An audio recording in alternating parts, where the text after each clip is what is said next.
আল্লাহু খায়রুল মাকিরিন। সম্মানিত আজকের এই মহাসভার আয়োজকবৃন্দ, ওলামা ইকরাম, বিভিন্ন গ্রাম থেকে আগত সম্মানিত আমাদের জাতির সম্পদ মুসলিম যুবকবৃন্দ, আমরা আজকে যারা এখানে উপস্থিত হয়েছি আবেগে আপ্লুত, সবাই আবেগে ভাসছি, সবার মাথা গরম হয়ে আছে। কুশপুতল আমরা পুড়িয়ে দিলাম। যারা আমাদেরকে বাড়ি থেকে বের করেছে, যদি তাদেরকে সামনে পেয়ে যায় তাহলে মন তো ভাগে বুঝবে না। এভাবে আমরা এমন উত্তেজিত যে যা ইচ্ছা তাই করতে পারি। সম্মানিত বন্ধুগণ, আমি আপনাদেরকে আবেগে ভাসাতে চাইছি না। আবেগে ভেসে কোনো কাজ হবে না। পবিত্র কোরআন বলছে ওয়াকাতিলু ফি সাবিলিল্লাহি হাত্তা লা তাকুনা ফিতনা। এটা কোরআনের নীতি। এই নীতিকে আজকে আমাদেরকে অবলম্বন করতে হবে। কি বলছে কোরআন? তোমরা তোমাদের লড়াই চালিয়ে যাও যতক্ষণ পর্যন্ত ফিতনা নির্মূল না হবে। যতক্ষণ নির্মূল না হবে ততক্ষণ ফিতনা নির্মূল না হবে, লড়াই চালিয়ে যেতে হবে। বন্ধুগণ, দীর্ঘমেয়াদী যদি লড়াই করতে হয়, দীর্ঘমেয়াদী যদি লড়াই করতে হয় তাহলে মাথা ঠান্ডা রেখে লড়াই করতে হবে। যদি মনে করেন 5 গ্রামের উপস্থিতি শেষ এবং এখানে লড়াই শেষ, তাহলে 2-4 বাড়ি মারেন, বাসে কান ভেঙে দেন, পুলিশকে একটা পাথর মারেন, হিন্দু দোকানে একটা আক্রমণ করে দেন, লড়াই এখানে শেষ। এটা আমরা করতে চাইছি কি? মোটেই না, মোটেই না, মোটেই না। দেশের আরএসএস যারা সমস্ত নষ্টের মূল, আরএসএস বিভিন্ন রাজনৈতিক দল, সেটা আপনার ঘরের দল হতে পারে, বাইরের দল হতে পারে, সকল দল এবং রাজনৈতিক আপনার আরএসএস এরা চায় মুসলমানরা আবেগে উড়ুক।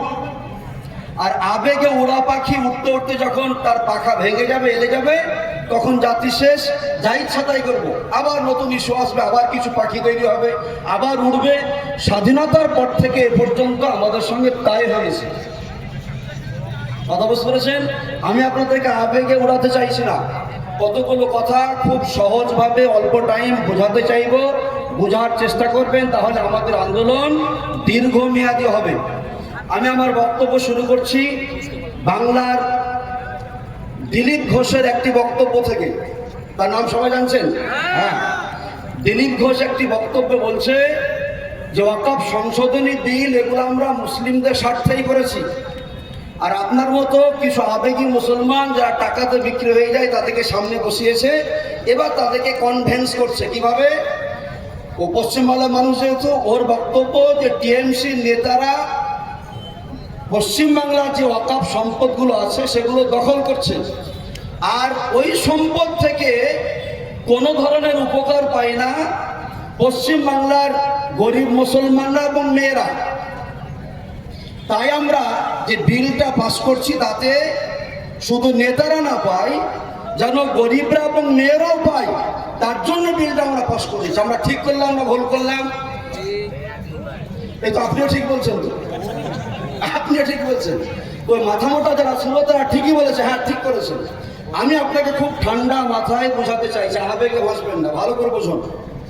দিলীপ ঘোষের যে আপনার তথ্যটা, এটা ঠিক না ভুল? ভুল, ভুল ঠিক, তথ্য ঠিক, এটা তথ্য ঠিক।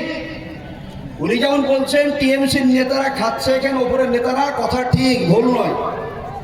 তবে শুধু টিএমসির নেতারা নয়, এর আগে সিপিএমের নেতারা ছিল, তারাও খেয়েছে। তার আগে কখনো কংগ্রেস ছিল, তারাও খেয়েছে। এবং আপনার যে রাজ্যে বিজেপির নেতা আছে, উত্তরপ্রদেশ হোক আরো বিভিন্ন রাজ্য, সেখানে বিজেপি নেতা খেয়েছে, কোনো জায়গাতে আপ খেয়েছে। সব জায়গাতে যেখানেই আপনার ওয়াকফ সম্পত্তি আছে, ওয়াকফ সম্পত্তি কত জানছেন? প্রায় আপনার 30 লক্ষ বিঘা মতো ওয়াকফ সম্পত্তি। এটা হচ্ছে আপনার রেজিস্টার্ড। আর আনরেজিস্টার্ড কতটা আছে, যারা দখল করেছে তারা জানছে, আর আপনার আল্লাহ জানছে। কথা বুঝতে পেরেছেন? এটা রেজিস্টার্ড। এবার খুব সহজে একটা কথা আমি বলবো, আপনি বিশ্বাস করুন আর না করুন, বাস্তবতা বলছি। কি কথা? মুসলমানদের ভোট যেমন খুব সহজ, মুসলমানদের ভোট পানির দরে বিক্রি হয়, জানছেন তো? মুসলমানদের ভোট পানির দরে বিক্রি হয়। যদি কেউ মসজিদ নিয়ে একটি কথা বলে তাহলে আমরা মনে করি হচ্ছে আমার আসল নেতা, তার পিছনে ছুটি আমরা। বাবরি মসজিদ ভাঙা হয়েছিল, জানছেন আপনারা, কেন্দ্রে কারা ছিল তাও জানছেন। সেই সময়তে পশ্চিমবাংলার একটি দল বলেছিল যে বাবরি মসজিদ ভাঙা কেন হলো, অমুক সরকার জবাব দাও জবাব দাও, শুনেছিলেন? হ্যাঁ, এগুলো আমাদের আবেগে ভাষার কথা। আমরা ভেবেছি সত্যি তাই, আমরা ভেবেছি সত্যি তাই মসজিদ নিয়ে কথা বলছে ভালো সরকার, কিন্তু ওটা আপনার ভোট নেওয়ার জন্য বলেছে। কিন্তু কখনোই কথা বলেনি যে ওই জায়গাতে মসজিদ কবে নির্মাণ হবে, কেন্দ্র সরকার জবাব দাও জবাব দাও। এ কথা কোনদিন শুনেছেন? এ কথা শুনেননি না, এগুলো শোনাবে না, এগুলো বলবে না। এগুলো কেন বলবে না? এগুলো বললে রাজনীতি করা যাবে না। ওরা জানছে ভোট খুব সহজ, আপনার জান যাচ্ছে, প্রাণ যাচ্ছে। আর এক ম্যাডাম বলছে যে আমি সেলাইন নিচ্ছিলাম, তাই বলছে তাই যাইনি ভোট দিতে, কবে দিচ্ছে জানছেন তো ম্যাডামের নাম। এগুলো হবে না, আপনার জন্য হবে এগুলো। আপনার কেন? ও ভালো করে জানে এই জাতির ভোট যেমন সহজ পানির দরে বিক্রি হয়, তেমন এই জাতির অকাপ সম্পত্তি সহজ পানির দরে বিক্রি হয়। বন্ধুগণ, অকাপ সম্পত্তি নিয়ে আমাদের সাচার কমিটি রিপোর্ট দিয়েছে। গোটা দেশের যত অকাপ সম্পত্তি আছে তার ভাড়া রীতিমতো যদি আসে তাহলে 12,000 কোটি টাকা আসবে। কত বললাম? 12,000 কোটি টাকা। আর ওই ভাড়াগুলো আসছে না, তাই খুব বেশি প্রায় 160 কোটি টাকা মতো আসছে। কত আপনার ঘাটতি হলো? এই ঘাটতি আপনার হিসাব করতে পারবেন? 12,000 কোটি টাকা আসার কথা, সেখানে মাত্র 150 কোটি আসছে। আচ্ছা, এবার 12,000 কোটি টাকা এটা কিভাবে আসবে? যদি আসে তাহলে এই যে বাসের ভাই বললো যে আপনার এরকম একটা জায়গা, তাতে একটা আপনার কি বলছে বহুতল বিল্ডিং বানলো, 10তলা বিল্ডিং। সেই 10তলা বিল্ডিং এর ভাড়া কত হতে পারে? কত হতে পারে? মাসে কয়েক লক্ষ টাকা হবে এই এত বড় জায়গাতে। তো কলকাতা যান, দিল্লি যান, বোম্বাই যান, বিভিন্ন জায়গায় যাবেন, এত বড় বিল্ডিং অকাপেরই, ওখানে মাত্র গোটা বিল্ডিং জুড়ে হয়তো 5,000 টাকা ভাড়া আসছে। কত আসছে? 5,000 টাকা, যেখানে 5 লক্ষ টাকা আসার কথা। সাচার কমিটি বলছে যেটা সরকারি ভাড়া ওই 5,000 টাকা। যদি 5,000 টাকায় রীতিমতো আসে তাহলে 12,000 কোটি টাকা হবে। আর যদি সত্যিকারই ভাড়া আসে ওখান থেকে তাহলে কত যে হবে কোনো ইয়াত্তা নাই। একজন বক্তা বলছিলেন, তিনি গবেষক বলছিলেন, ভারতবর্ষে যত আমাদের অকাপের সম্পদ আছে ওই সম্পদকে যদি 30 থেকে 40 কোটি মুসলমানকে ভাগ করে দেওয়া হয় এবং মুসলমানদেরকে বলা হয় তোমরা নবাবের এলসার মতো বসে বসে খাও। নবাবের এলসাতে চিনেন তো? হ্যাঁ, তোমরা বসে বসে খাও, কোনো কাজ করতে হবে না, ব্যবসা বাণিজ্য বন্ধ করতে হবে, অকাপের সম্পদ থেকে খাও ভাতা হিসাবে। তো ওই টাকা আমরা যদি 40 কোটি মুসলমান আপনার ভাগ করে খায়, 125 বছর চলবে, তাও টাকা শেষ হবে না। এত সম্পদ আমাদের আছে। এবার আমি ফিরে আসি দিলীপ ঘোষের আপনার বক্তব্যে। দিলীপ ঘোষ সঠিক কথা বলেছে, দিলীপ ঘোষ সঠিক কথা বলেছে, ওই টাকাগুলো নেতারা খায়। তবে একটি ভুল করেছে, ও শুধু টিএমসি নেতাদেরকে আপনার দায়ী করেছে। সবাই দায়ী, সবাই খেয়েছে, সবাই খেয়েছে। বহরমপুরে আপনার কারবালার ময়দান, বহরমপুরে স্টেট বাস থেকে দাঁড় হয়, সব আমাদেরই বাপের সম্পদ। তখন টিএমসি ছিল? টিএমসি ছিল না, তখন অন্য কেউ ছিল। তো টিএমসি হোক, কংগ্রেস হোক, সবাই খেয়েছে। যেমন সবাই আপনার ভোট খাচ্ছে, ইচ্ছা মতো ভোট খাচ্ছে, আপনি পেতে দিচ্ছেন নিজের ভোট, যা ইচ্ছা তাই বলছে, আপনি মেনেও নিচ্ছেন। এভাবে আপনার অকাপ সম্পত্তি খেয়েছে। আমি আপনাদের সামনে বলতে চাইছি না, আমাদের পশ্চিমবাংলাতে অনেকগুলো এমএলএ আছে, এমপি আছে, তাদের সবার তথ্য আমাদের কাছে আছে। সবাই বিভিন্ন জায়গাতে যে অকাপ সম্পত্তি বিক্রি করেছে এরা, এর জন্য সবাই না, আপনি এমএলএ এমপিও দেয়। আপনার মুর্শিদাবাদে কয়েকজন এমপি আছে যে এমপিও দায়ী, সবাই দায়ী। কেন? ও আপনার এর মিল্লাতের খাবার খেতেই পারি, এর দেখাশোনার কেউ নেই। এবার আমি আপনাকে কয়েকটি কথা খুব সহজে বলার চেষ্টা করবো, আমি বক্তব্য শেষ করব। প্রথম কথা হচ্ছে ওয়াকফ সংশোধনী বিল, এটাতে মুসলমানদের কোনো কল্যাণ নাই, এতে শুধু অকল্যাণ আর অকল্যাণ আছে। কেন? 2000 সালে বন্যা এলাকা ডুবে গেছিল, সবাই আপন আপন দলিলও নষ্ট করেছে। মসজিদে দলিল তো থাকবে না, স্বাভাবিক কথা, ও কে বাঁচিয়ে রাখবে? তো এরকম 100 বছর আগেকার কোন মসজিদ, দিল্লি জামে মসজিদ ধরুন, ওই মসজিদে যদি কেউ দলিল দেখতে চায় দেখতে পাবে?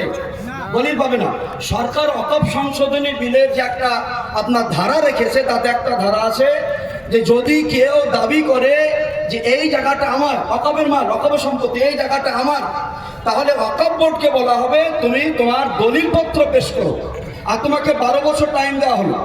তো 12 বছর কেন, ওকে যদি আপনার 50 বছর টাইম দেয়, তাহলে দিল্লি জামে মসজিদে দলিল পাওয়া যাবে? পাওয়া যাবে না, কেউ পারবে না। বড় বড় যে হিন্দুদের মন্দির, তার দলিল কেউ দিতে পারবে? কেউ পারবে না। কিন্তু এই আইন তো ওদের জন্য না, আইন আমাদের জন্য, এই আইনটা আমাদের জন্য। তো এবার যখন 12 বছর পর্যন্ত দলিল পেশ করতে পারবে না, তখন 12 বছর পর যে দাবি করেছিল ওটাকে তাকে দেওয়া হবে, ওটাকে তাকে দিয়ে দেওয়া হবে। আম্বানি যে বিলাসবহুল বিল্ডিংটা, ওটা আমাদের জমিতে, আমার বাপের জমি এটা। তো ওই জমিটা বিজেপি দিয়েছে? কে দিয়েছে? ওটা অন্য কেউ দিয়েছে, অন্য সরকার দিয়েছে। আমি কোন সরকারের নাম বলছি না, রাখবে রেখে আপনারা সব টিএমসি, কংগ্রেস, সিপিএম সবাই ডাকাত, সবাই ডাকাত। একটা উদাহরণ দিয়ে বক্তব্য শেষ করছি। আপনার 5 গ্রামের দিঘি আছে, বড় দিঘি, এই দিঘিতে সবার ভাগ আছে বড়। তো ওয়াকফ সম্পত্তি হচ্ছে একটি দিঘির ন্যায়। এবার আমাদের বাপ মরে গেছে, আমাদের নেতা নাই, আমার বাপ নাই, আমাদের নেতা আছে? আমাদের নেতা না, আমার এতিম, আমাদের বাপ মরে গেছে, বাপ আমাদের নেই। যেগুলো আমাদের বাপ হিসাবে নেতা, আমাদের নেতাগিরি করছিল, আমাদের বাপ না, এগুলো পরের দালাল, কংগ্রেসের দালাল, সিপিএমের আপনার দালাল, টিএমসির দালাল, আমাদের নেতা নয় তারা। এবার ওয়াকফ সম্পত্তি দিঘির মতো আমার বাপ মারা গেছে, এতিমদের তো কাউকে লালন পালন করতে হবে। তো কখনো এগিয়ে এসছে কংগ্রেস, কখনো সিপিএম, কখনো টিএমসি। ভালো করে বুঝবেন এই ওয়াকফ সম্পত্তি নিয়ে। এবার ওই দাদাগিরি মাস্তানি ওরাই করছে দিঘিটাকে নিয়ে। আমরা 4 ভাই 5 ভাই, ও যখন যা ইচ্ছে তখন তাই দিচ্ছে। এবার দিঘির এপার ওপার কেউ মাটি দিয়ে আপনার ভরাট করে নিচ্ছে, ঝড় হয়ে যাচ্ছে, আমাদের বুক জ্বলছে, কিছু বলতে পারছি না, আমরা ছোট, আমাদের কেউ নাই বলার মতো। আর ওদেরকে আপনার যারা আপনার দাদাগিরি করছে, তাদেরকে ওই পাড়ে যারা মাটি ভরে পূরণ করছে, কিছু টাকা ভরে দিয়েছে, চুপ আছে। মানে ওর বাপের তো সম্পদ দিচ্ছে না, যে আমার এদিনদের সম্পদ আছে। এইভাবে আপনার এরা করে এসেছে। এখন বিজেপি যেটা চাইছে সেটা কি, যে এর আগে যা হয়েছিল অন্যায়ভাবে, বেআইনিভাবে কাজ করেছে। আর যদি মুসলমানরা লড়তে চাইতো, তাহলে পরে যারা যেমন দখল করেছে তাদের বিরুদ্ধে আইনি ব্যবস্থা নিতে চাইতো, পারত ওরা। বিজেপি চাইছে আমরা এমন একটা আইন করব যাতে করে আমরা, এরা তো চুরি করেছে, আমরা পরবর্তীতে ডাকাতি করব, আর ওই ডাকাতির স্বীকৃতি আমাদেরকে সরাসরি সুপ্রিম কোর্ট দেবে, হাইকোর্ট দেবে। কত বুঝতে পেরেছেন? এবার তারা আপনার বিল এমন নিয়ে আসলো যাতে করে পরবর্তীতে যদি কেউ আপনার গোটা দিঘিটা দখল করে নেয়, কি সমান বলা, এই হচ্ছে অবস্থা। তাই বন্ধু, আমি আপনাদের সবাইকে বলবো যে এই যে আন্দোলন, এই আন্দোলনকে জারি রাখতে হবে। আর মাথা ঠান্ডা করে, যদি বলেন যে আজকে আন্দোলন শেষ, ভাঙচুর করে দেন, আন্দোলন শেষ করে দেন। আর যদি মনে করেন আন্দোলন করব, তাহলে মাথা ঠান্ডা করে ভালো করে বুঝে। আর এই ময়দানে হবে না। একে আপনাদের কজন আমার বক্তব্য শুনছেন? এভাবে হবে না। ওয়াকফ নিয়ে মসজিদের খুতবাই বলতে হবে। ইমাম সাহেব থেকে বলবো, আপনারা এলাকাতে কনভেনশন করুন, প্রত্যেক ব্লকে আপনার কি বলছে এরিয়া ওয়াইজ কনভেনশন করুন, নবগ্রাম 8টা 10টা কনভেনশন করুন। প্রত্যেকটি জাতিকে, প্রত্যেক আমাদের সদস্যকে বোঝাতে হবে ওয়াকফ কি আমরা রক্ষা করব, কি করে রক্ষা করবো, এটা এখানে আলোচনা করার সময় নাই। কাজে আমি আপনাদের সবাইকে বলতে চাইবো, এই আবেগটা একটু আপনারা জাগিয়ে রাখবেন। যখন যখন আপনাদেরকে ভাইরা নেতৃত্ব দিচ্ছেন, বা যে যেখানে নেতৃত্ব দেবে, আপনার বিভিন্ন জায়গাতে এখন চলছে সভা, সব সভাতেই যেতে হবে। এটা হচ্ছে গণতান্ত্রিক দেশ। আল্লাহ বলছেন অমাকারু ও মাকার আল্লাহ। ফেরাউনের কথা, নমরুদের কথা, আর অনেকের কথা বলেছেন। ওরা চক্রান্ত করেছিল, আল্লাহ তাদের বিরুদ্ধে তিনি পরিকল্পনা গ্রহণ করেছিলেন। ওদের সমস্ত চক্রান্তকে আল্লাহ তাআলা নস্যাৎ করে দিয়েছিলেন। মজার কথা হলো, এর আগে ফেরাউন, নমরুদ যারা ছিল, ওরা কারো ভোটে গদিতে বসেনি। ওরা কারো ভোটে গদিতে বসেছিল? ছিল না। তাই ওদিকে গদি থেকে হটাবার মতো কারো ক্ষমতা ছিল না। আর আজকের যে ফেরাউনের অনুসারীরা, ফেরাউনের বাচ্চারা যারা গদিতে বসে আছে, তো তারা নিজের শক্তিটা আছে না ভোটের বলে আছে ভাই? ভোটের বলে। কিসের বলে বললাম? ভোটের বলে। কিসের বলে? ভোটের বলে। ভোট হচ্ছে টায়ারের পামের মতো, হাওয়ার মতো। আপনি নজল খুলে দেবেন, বাস টায়ার অচল হয়ে যাবে, টায়ার অচল হবে। তো এই হচ্ছে কথা। আমরা যদি আন্দোলন জারি রাখি, তাহলে বহু বিল পাস হওয়ার পরও সংসদ থেকে আপনার সুপ্রিম কোর্ট অর্ডার দিয়েছে বিল প্রত্যাহার করার জন্য। আমাদের এই আন্দোলন যদি জারি থাকে তাহলে তাদের সমস্ত কালা কানুন সব বাতিল হয়ে যাবে, বলুন ইনশাআল্লাহ।